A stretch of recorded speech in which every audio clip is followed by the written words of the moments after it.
terkait tuntutan tadi. Digebukin ya? Iya. Ame tuntutannya. Gimana Ami? Tuntutannya 11 tahun nggak ada masalah. Itu kan tuntutan ya kan, tuntutan dari jaksa. Jaksa berhak menuntut suka-suka dia. Yang penting udah selesai nih, jaksa nggak ada nuntut-nuntut lagi ya kan. Nanti tinggal bagian saya di minggu depan. Playdoy pekan depan apa yang disiapkan? Playdoy minggu depan lagi bikin nyicil sedikit-sedikit. Kan dikasihnya minggu depan, nanti pulang langsung bikin playdoy lagi. Ami, terkait sidang ini ada berapa kerugian sih Ami? Bro, kalau kerugian banyak, jangan ditanya, banyak banget. Berarti akan diajukan balik terkait dengan kerugian. Oh pastilah. Tapi lucu aja gitu hukum di Indonesia. Kalau semua jaksa kayak jaksa gua penuh rutan Pondok Bambu sama orang yang nggak bersalah. Tapi terlalu tinggi Ami tuntutannya. Enggak kurang. Tadinya gue mikirnya tuh satu window gitu. Gue bakal ditaruh di situ terus ya. Dendanya 2 miliar. Berarti optimis untuk bebas dari penjara ya kan Niki? Ya harus, karena kan emang nggak ngelakuin.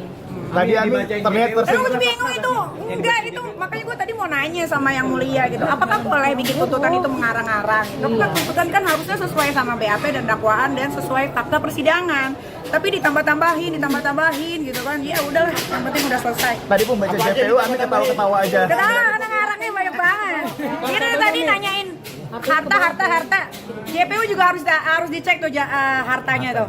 Karena ada beberapa JPU yang di kasus gue itu tidak mendaftarkan hartanya ke LHKPN ya. Jadi tolong diusut hartanya. Inisial boleh kali ini? Dona sama Bani. Aduh, thank you. Karena kisah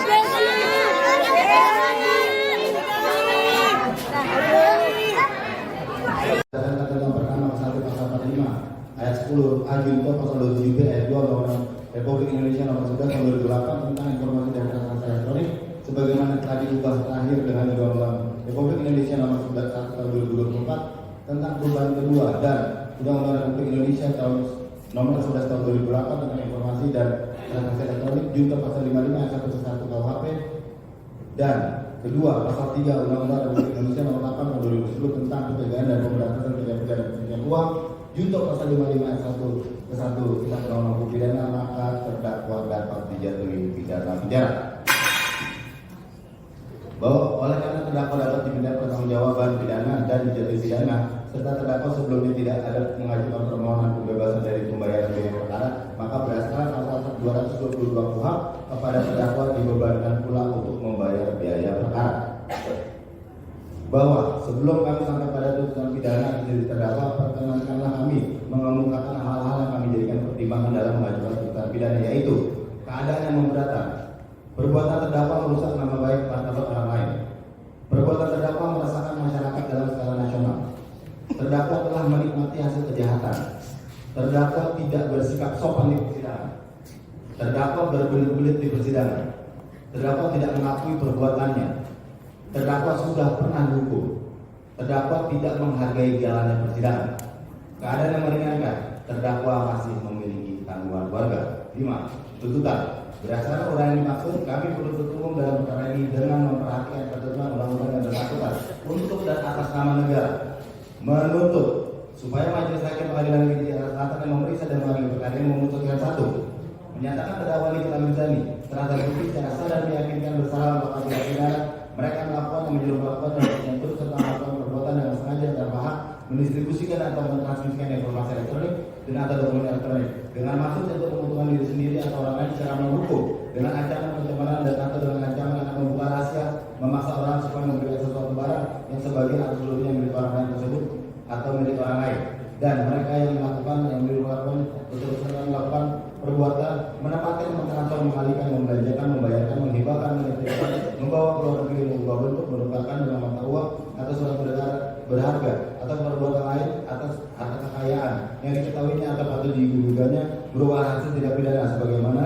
dimaksud dalam pasal 2 ayat 1 dengan tujuan menyembunyikan atau menyamarkan asal usul harta kekayaan sebagaimana melanggar pertama ke 1 pasal 45 ayat 10 junto pasal 27 ayat 2 Undang-Undang Republik Indonesia nomor 11 tahun 2008 tentang informasi dan transaksi elektronik sebagaimana telah diubah terakhir dengan Undang-Undang Republik Indonesia nomor 1 tahun 2024 tentang perubahan kedua atas Undang-Undang Republik Indonesia nomor 11 tahun 2008 tentang informasi dan transaksi elektronik junto pasal 55 ayat 1 ke 1 Kitab Undang-Undang Hukum Pidana dan kedua pasal 3 Undang-Undang Republik Indonesia Nomor 8 Tahun 2010 tentang pencegahan dan pemberantasan tindak pidana pencucian uang junto pasal 55 ayat 1 ke 1 Kitab Undang-Undang Hukum Pidana. 2. Menjatuhkan pidana oleh karena itu dengan pidana penjara selama 11 tahun dan denda sebesar 2 miliar rupiah dengan ketentuan apabila denda tersebut tidak dibayarkan maka diganti dengan pidana kurungan selama 6 bulan. 3. Memerintahkan supaya terdakwa tetap ditahan. 4. Menyatakan barang bukti berupa 1. Satu buah sistem elektronik akun WhatsApp dengan nomor 081288779794 sampai dengan barang bukti dengan nomor urut 39 1 unit handphone tipe iPhone 15 Pro Max warna silver dengan email 35465009109357778 dan nomor 085217317386 seluruhnya dipergunakan sebagai barang bukti dalam perkara atas nama saksi Ismail Marzuki. 5. Menetapkan agar terdakwa membayar biaya perkara sebesar Rp5.000. Demikian surat tuntutan ini kami bacakan dan diserahkan dalam sidang hari ini Kamis tanggal 9 Oktober 2025 Jakarta 9 Oktober 2025 penuntut umum ditandatangani. Terima kasih. Silakan untuk disampaikan kepada majelis hakim dan penasihat hukum.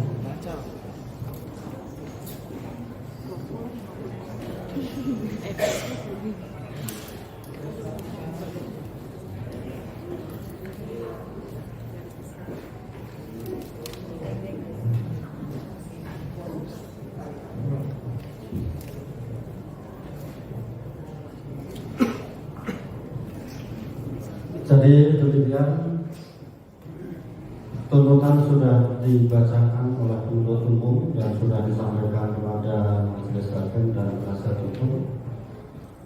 Tentunya selanjutnya adalah hak dari terdakwa ya dan penasihat hukumnya. Silakan untuk menyusun pledoi atau pembelaan. Baik nanti yang akan disusun oleh penasihat hukumnya maupun kalau terdakwa mau menyusun tersendiri bisa juga begitu ya. Dan untuk itu sebagaimana sudah kita rencanakan ya, akan kita kasih waktu sampai hari Kamis tanggal 16 Oktober 2025 ya. Mudah-mudahan diberikan kelancaran ya, kesehatan sehingga jadwal yang kita tentukan tidak mundur lagi ya, karena untuk penanganan sudah kita pastikan pas putusan nanti begitu ya. Jadi kembali lagi dan kita ingatkan kepada penuntut umum ya agar mengupload nanti file untuk tuntutan, dan kita ingatkan juga kepada penasihat hukum ya, manakala lupa daftar bukti kemarin belum dikirim, silakan nanti dikirim di email ini ya, bisa dilihat di sini nanti ya. Jadi kembali lagi pengunduran sidang kita tunda sampai hari Kamis tanggal 16 Oktober 2025. Terdakwa tetap jaga sehat.